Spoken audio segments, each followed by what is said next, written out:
Our officials tonight, Bill Jacobson, Josue Nieves, and Gerald Willis-Haywood. Just the second start of the year for Jackson, who's normally off the bench, co-6th man of the year last year. Here's your Houston starting five for the Cougars.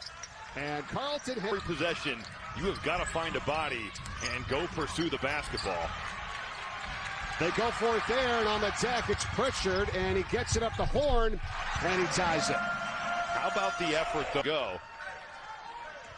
Here's that hustle. Anthony Pritchard getting on the floor, giving it up to Jariah Horn. The Euro step. Crashing the offensive glass, night in and night out. And it's going to end up being points. There you go. At times, it's going to.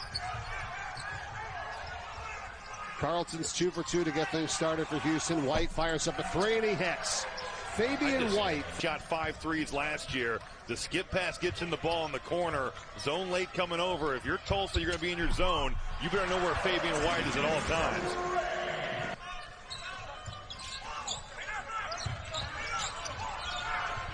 Final four last year, Sweet 16. Here's a three-pointer. He's been like a utility infielder for them. Against Wichita State, did a little bit of everything. But he's known for right into the hands of Reggie Chaney for Houston. White.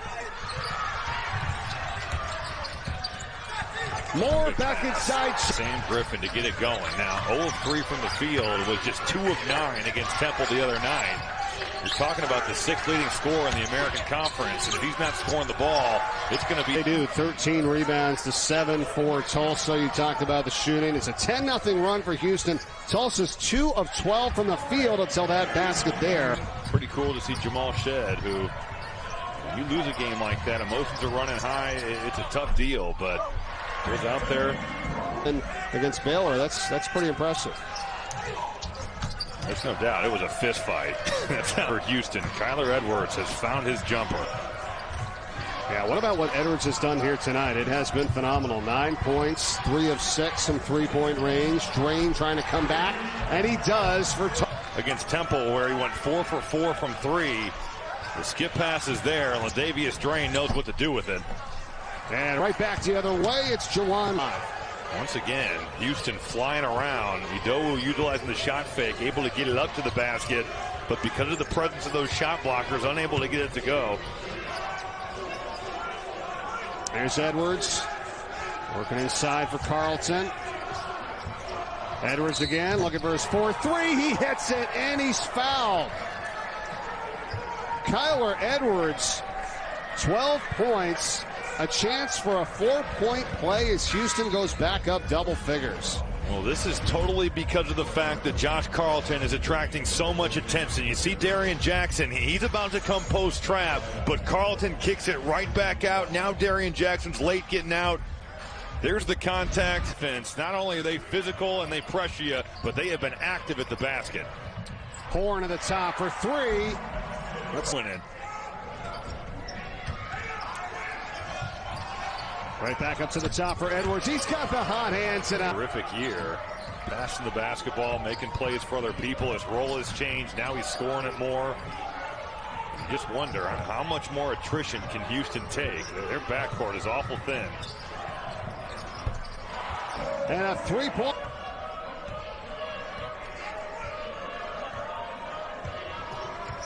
Screen comes up to the top here for Edwards. Mid-range jumper. It's good. Outstanding first half. Totally. He has been terrific. Just read that ball screen, got to his pull-up. Kyler Edwards has been phenomenal. And a steal by Moore, who has it with 2 seconds to go. Launches. Oh, what a shot. A 3-ball at the buzzer. Tajay Moore gets the steal. Ultimately drains a 3. And what a way to finish the first. Wichita State. On the other hand, hasn't helped their cause by missing 13 of their final 16 field goal attempts. And the start of the second half is underway. Horn goes right to the rack. The tip goes. Upside thing. We could see even a Fabian White playing the 3. Kelvin Sampson joked about how he never thought he'd see the day. How about a much better job by Tulsa coming right out of the gates here to start the second frame. White kicks it back. Edwards. Oh, he just continues what he's done from the first half here to the second half. 21 game-high points for him. If you're Anthony Pritchard, if you're going to gamble like that, you better get the steal because you're guarding a guy who's been fantastic. Finally, the lid's coming off. True freshman, the local from Tulsa, Oklahoma, Webster High School. Started the first game of the season, then came off the bench, and then he has started the last 10 straight for Tulsa. Here's the three. How big is this first 4 minutes for Tulsa, right? It could have went the other way, where you're down by 20 plus and the game's over. No, they cut it from 17 down to 10 to start the second half. Especially with the way the first half ended. I mean, it couldn't end any worse than it did with the Tajay Moore desperation heave, but they are playing hard, and they are getting to the rim. Jackson. Darian Jackson out. Jamal Shedd, their guard, who rolled his right ankle early in the first half. He's on the bench in the boot. Get down to 8 in the rotation. Nice backdoor cut. Oh, what a feed that time. For attention, there's multiple sets of eyes locked in on Josh Carlton. Ramon Walker with a nice cut baseline and the delivery. Yeah, speaking of... Almost lost that one. Idowu able to gather it. Idowu on a spin to the left hand. And Fabian White responds. 5 points for him tonight, but just 2 of 9 from the field after the fast start. Here's Horn for 3. Got it! From 3-point range, this is the closest that Tulsa has been since it was way back. What Fabian White did right there. Caught it right below the free throw line, used his size, and just imposed his will. Right now, Darian Jackson is having himself a second half. 11 minutes to play in the game. We can't lose track of the fact that Houston's backcourt is just stretched so thin. With Jamal Shedd's injury in the first half, it certainly is going to play an impact here. Hopefully not for too many games, but at least for tonight. 3-ball, Horn. Wide open in the corner, and instead it's a contested shot at the basket. It's got to be one more for an open shot. Yeah, it's a good point. Here's Edwards, pulls up and hits. Problem with that is they don't get there very often. Right. They've been more of a predominantly jump shooting team. Now tonight in the second half, they've really driven the ball. What a pass. Konstantinovsky, yes, he finally hangs on to it, gets it back to Pritchard. On the spin, off the window. It just felt like the basketball gods were going to reward Anthony Pritchard, because that should have been a dunk for Nikita Konstantinovsky. He didn't handle it. Comes back to Pritchard, and he just totally frees himself. The spin move. Leave Tajay Moore in the dust. There's no contest there. That's a heck of an individual play. And then the WWE takedown in the middle of the paint there. Yeah, no call there at the end of it. So Pritchard makes it a 2-point ball game. It's 54-52. 8 minutes to play. Timeout coming to the next whistle here. Here is Moore. Over to Edwards. Shot clock is down to 5. A lot of standing around on this possession. Yes. 3 to shoot. Edwards from NBA range. Count it. Boy, that is Kyler Edwards taking a bad possession. 7 minutes to play in this contest tonight. Tulsa has beaten Houston 2 straight at home. Can they make it 3? We're going to find out as Fabian White scored that time by Drain. It just seemed like because the previous possession, the pass wasn't there, he should have had an open shot, and that's a force. Davius Drain, that was a predetermined thought. He was getting that one up. That's a bad shot. Carlton spins his way in, puts it up. It's tipped up and in.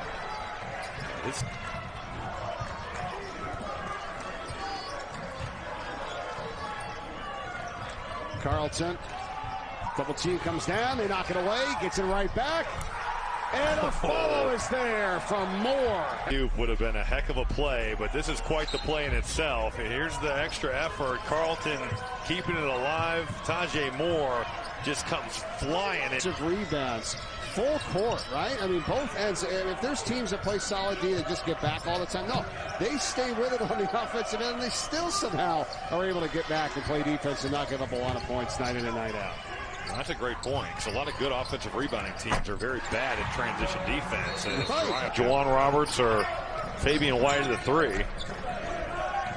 Well, Houston has yet to relinquish the lead as well, as Tulsa had it down to 1. The last lead for Tulsa, the only lead really, is 3-2. Led for 24 seconds in this game, and it's been all Houston. And they try to keep it going, and they do. And just made the right decision time and time again. Here's that shot blocking ability we've seen all 9. That's now 9. That time it's going to be into the hands of Horn. Here comes Tulsa, staying in bounds that time. There's Sam Griffin. Now he puts up a 3. Griffin, he hits it. He's in that lane for a long time. Close quarter pass. That was going nowhere. Got to try to get to the hole here, right? Robbie, you don't need to be bombing up 3. Well, they're going to do it anyhow. And Griffin, and he hits it to go.